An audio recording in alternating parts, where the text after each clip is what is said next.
All right, let's get right into it. Today, we're diving into one of the most dramatic and, honestly, controversial events you'll find in ancient history. It's a story from the book of Ezra, and it's about the moment an entire community made a solemn vow to divorce all of their wives. So, where does a story like this even begin? Well, it starts with a picture of just raw public emotion. A leader completely broken down, weeping and throwing himself on the ground in front of the temple. You have to ask yourself, what on earth could make a man grieve like this in public? Okay, so the man on the ground is Ezra. He's a priest, a scribe, and he's just come back to Jerusalem after a long exile in Babylon. And his grief, well, it's contagious. It's so intense that it pulls in a massive crowd. We're talking men, women, and children. And before you know it, they're all weeping right alongside him. It's this huge collective breakdown. So what is all this about? What's the problem? The text boils it all down to one single heavy word: unfaithfulness. Now, to really get this, you have to remember who these people are. They are the survivors of a generations-long exile. Their identity, their entire culture, it's all hanging by a thread. So when men started marrying women from the surrounding nations, it wasn't just seen as a personal choice. No, it was seen as a direct threat to the whole project of rebuilding who they were as a people. And right in the middle of all this weeping and despair, a voice cuts through the noise. A man named Shechaniah steps out of the crowd. But he's not there just to offer some comforting words. Oh no, he's got a solution. And it is a radical one. And here it is, laid out in the plainest terms imaginable. Shechaniah says, "Let us make a covenant to send away all these women and their children." I mean, wow, it is a shocking, incredibly severe plan. It's a mass divorce. But listen to how he frames it. He presents this drastic action not as a punishment, but as the one and only way to find hope again.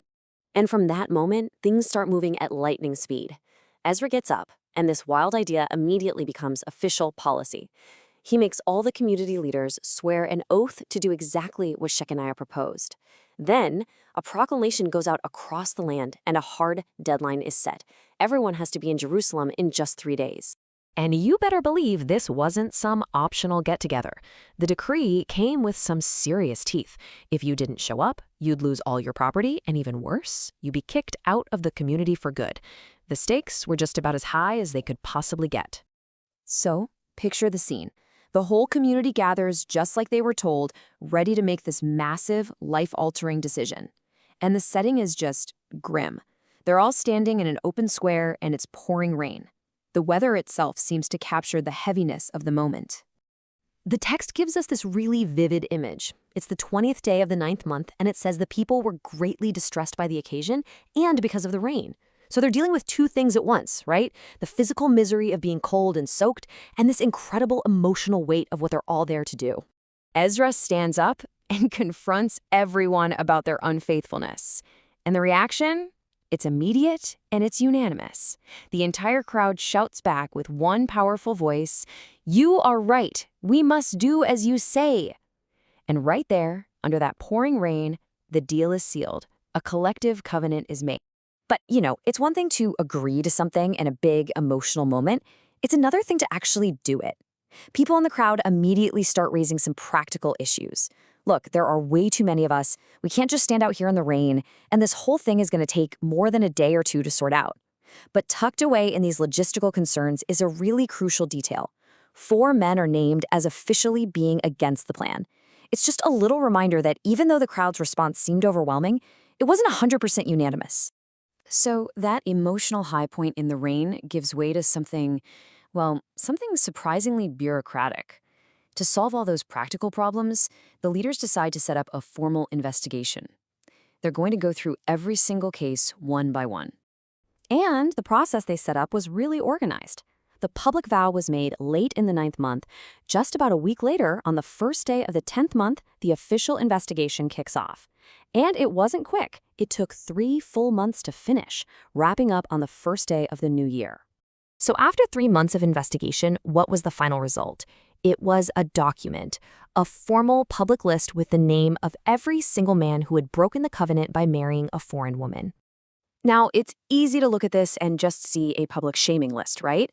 But its purpose was actually much bigger than that. This was about creating a formal public record of accountability.